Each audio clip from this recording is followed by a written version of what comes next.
Hello and welcome to part 2 of Harry the Hymer's tour of the Isle of Arran. Here we are leaving Lochranza and heading off to find a park up for the night where we can enjoy the afternoon.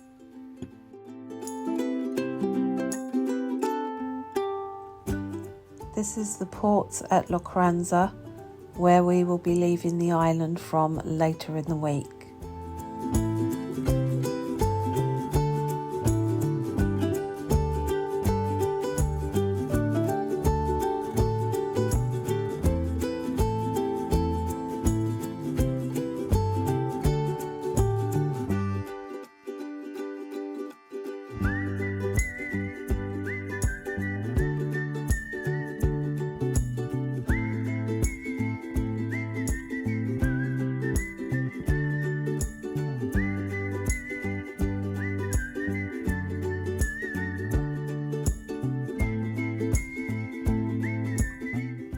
We found a spot just outside Lochranza on Search for Sights at a place called the Sailor's Grave.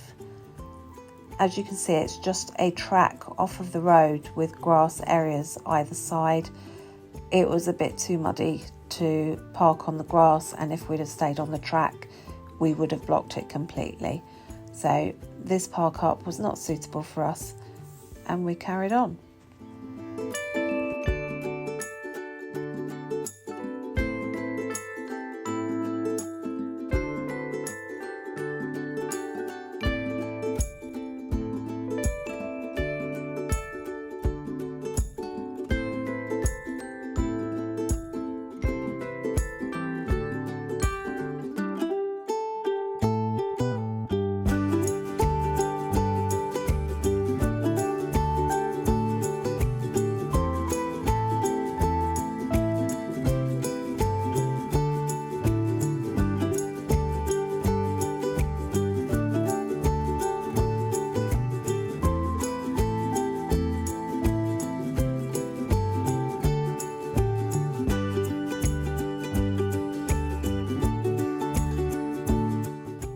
We continued down the western side of the island, and having passed through a place called Catacole, if that's how you pronounce it, we went over a bridge and found a small car park on the left hand side. As you can see, it looks a really nice spot to overnight, but we don't like to park up where we are in view of local residents, and as you can see in this car park we would have been. It probably would be okay in the summer when there's leaves on the trees, but for us, for now, not suitable, so we continued on.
Having driven through Fernholm, if that's how it's pronounced, we spotted a P sign at the side of the road, so slowed down to have a look, but it was very small and literally right at the side of the road, so again, not really suitable, although the views would have been lovely.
By this time we had driven further than we had intended to drive, so decided we may as well carry on and go to the King's Caves car park, because we had seen others had visited there and knew that would be okay for us to stay. When we spotted a diversion sign at the side of the road, we didn't realise that was for us until we got a little bit further and found the road was closed, meaning we couldn't get to the King's Caves.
We have often heard it said that if you are going to Scotland in a motorhome, make sure you can reverse.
This road came out onto the B880, which is also known as the String, and it's the road that links the western side of the island with Brodick on the eastern side of the island. We debated on going back to Brodick, but decided no, we would go back to the western side of the island and carry on the way we were going.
we headed for another site that we found on Search for Sites, which was Kilpatrick Forest Park, which, although was in a forest, it had views out across the sea, which looked perfect, except 2 other motorhomes had beaten us to it, and there wasn't really room for a third. So our drive continued.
We did eventually find a fantastic place to spend the night. Really peaceful, fantastic views, and excellent walking for the dogs. Join us in part 3 to find out where that was.